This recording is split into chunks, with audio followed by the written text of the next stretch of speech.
আজ থেকে শুরু সংসদের শীতকালীন অধিবেশন। আজ থেকে শুরু হচ্ছে। এসআইআর নিয়ে উত্তাল হতে পারে সংসদ, এখনো পর্যন্ত যে খবর পাচ্ছি আমরা। জ্যোতির্ময় আমাদের সঙ্গে রয়েছেন টেলিফোন আমাদের সহকর্মী। জ্যোতির্ময়, কতগুলো বিল পাস হতে পারে এখনো পর্যন্ত দুপক্ষ, মানে সরকার পক্ষ এবং বিরোধী পক্ষ, তাদের কি স্ট্র্যাটেজি? দেখো, সরকারের তরফ থেকে এখনো পর্যন্ত মোট চলতি সেশনে 14টা বিল তারা সূচিতে রেখেছে, যে 14টি বিল তারা পাশ করাতে চাইছে। কিন্তু অপরদিক থেকে বিরোধীরা তারা স্পষ্ট করে দিয়েছে যে সবার প্রথম এসআইআর নিয়ে আলোচনা করতে হবে।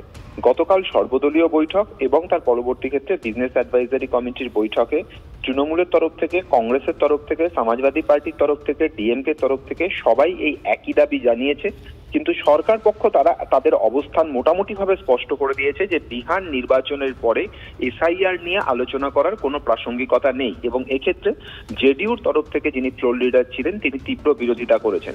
স্বাভাবিকভাবেই আজকে কিন্তু এই বিষয় নিয়ে আরো একটা যে বড় সংঘাতের আবহ সংসদের অধিবেশন শুরু হওয়ার সঙ্গে সঙ্গে শুরু হতে চলেছে, সেই বিষয়টি আমাদের সামনে স্পষ্ট।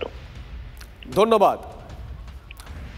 আজ থেকেই শুরু হচ্ছে সংসদের শীতকালীন অধিবেশন। এসআইআর নিয়ে উত্তাল হতে পারে সংসদ। এসআইআর নিয়ে সংসদে আলোচনার জন্য গতকাল সর্বদল বৈঠকের দাবি জানায় বিরোধীরা।